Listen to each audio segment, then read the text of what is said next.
Hello everybody, welcome back to my channel. Have you ever written a generic class even though only one method needed to be generic? If so, you are not alone. Many developers turn an entire class into generic when all they did was a single generic method. This decision made your API harder to use. Your code became more complex and you have to create extra instances of this class and you're increasing the coupling. In this video, I will show you how you have to use the generic method and when the generic method are a better choice than generic classes. And also, I will show you some real-world example that you are using every day. Let's do it.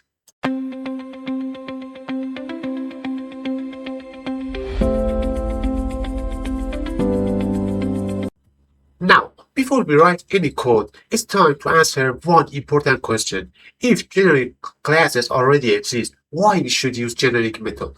Here I have a class is logger, and I have an important method. That method is log. Okay, but here the logger doesn't know anything about the different data type. Only one method needs to access different data type. If in situation like this, if I make this class generic, that would force us to do something like this. For example, if I make this class generic and come here, sorry, I'll change it to generic. If I come here to the program, it would force us to do something like this. Logger, int, logger, or something like this. That, I told you, the cost of designing a generic class. That API complexity, it forces us to create extra instances of this class, and that's so hard. But here, the only thing that I need to become only that method that need to accept different type as a generic method. That's the time you have to use generic method. Okay, when we should use generic method? When in your class, one or two or more method only need to accept different data type. In a situation like this, you have to create generic method, not generic classes. That's so important because I told you every generic classes has a high cost for your application. Now, it's time to create some generic method and know when you should use generic method, and you have to know how you can define your return type as a generic, how you can have only one data type parameter, two, or anything you want. Now let's do it.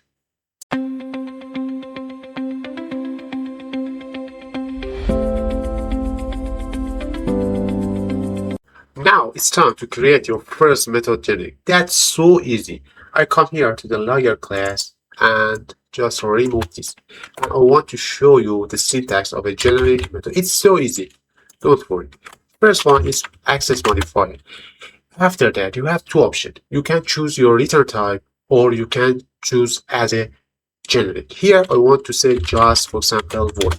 After that, the name of your method. Here I say, for example, I call it show. After that, you have to put angle bracket. Angle bracket, and inside this angle bracket you have to use generic method type parameter. Here I say t and open and close curly parenthesis, and here I want to define my parameter as a generic and say just value and open and close the curly braces, and here I want to show the out value here. Okay, now but how we can use this generic method? I come here the program, and one of the advantage of a generic method is you choose only one instance and you can use it for different data type in your generic method. Here I come and say logger dot show and is 10. Logger dot show, for example, it's I want to say cosine. And for example, I want to say logger dot show. For example, I want to use false. Okay. Now, if I print a 5, you will see three output in the output: 10, Hossein, false. Three different data type. One is int, integer, one is a string, and one is Boolean. Did you pay attention? One important and very interesting point. Here I didn't define any type. That's one of the power of C#. The compiler figured it out automatically. We call it type inference. Here, the compiler know is, for example, a number, and it say, hey, the type is integer. Here I have a string and say the type is a string. But sometimes you can do it explicitly. For example, here I come here and say layer dot show. For example, here I want to say, for example, char. Okay, I come here and say, for example, a. It is up to you, but in many cases you don't need to define the type. Here you can see the output. If you pay attention, I told you this important point. When the code became gray, that's time it said it is not need to do that. Okay, now I can remove that.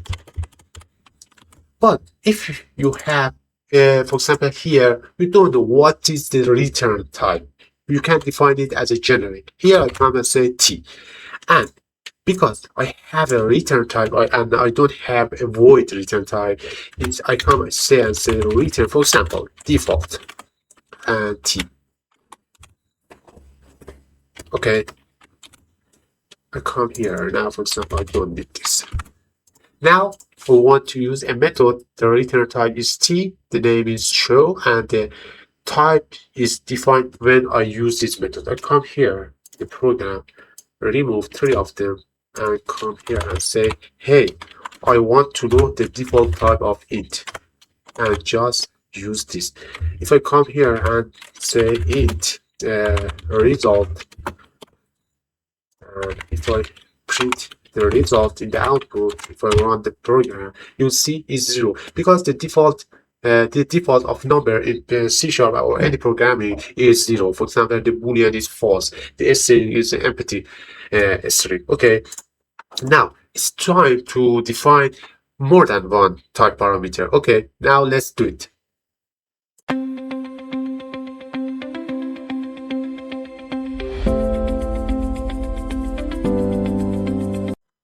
Okay, it's time to talk about how we can have more than one type parameter in the generic method. Here I have created a very basic method. The return type is a dictionary, and here I have 2 type parameters, t-key and t-value. And for parameter of this method, I have used t-key and t-value.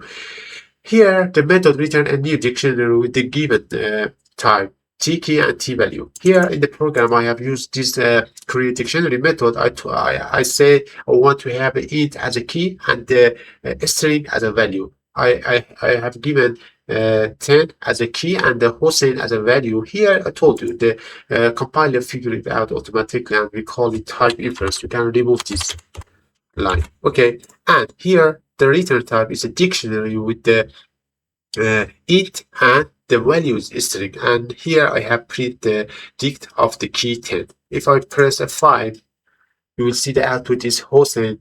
And here I have some other example. Here I have write some method. For example, the swap is changing the variable value, and I have print info. Here I have more than one type parameter and everything, some method like this. Now it's time to talk about some real world example. Here I want to tell you some real world example. Let me remove all of these. Have you ever used list, dictionary, some LINQ method like FirstOrDefault? For example, here I have a list with type of string. If I come here and just say list, if you pay attention, it's here, it say list T. T is a generic method. You have created one method and use it many times with the different type. List is a generic method that you are using every day when you are coding, but maybe you don't know. List is a generic method. Also, if you have, for example, dictionary. Dictionary also is a generic method. T-key and t-value represent a collection of keys and value. I told you, real world example, some list, dictionary, or also sometimes, for example, let me change it to the list. For example, let me give another method with the LINQ. Here, I want to say, for example, let me initialize this list, HO, or something like this, and say, hey, list dot FirstOrDefault.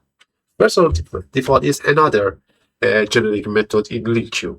Did you see some, for example, say and C, for example, C dot start with, you have to say a character.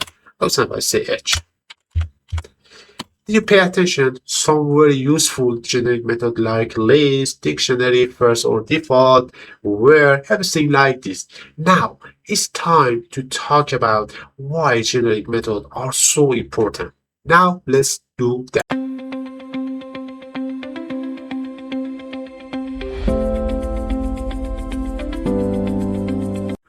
Now, let's quickly recap. Use generic method when the behavior different on the type.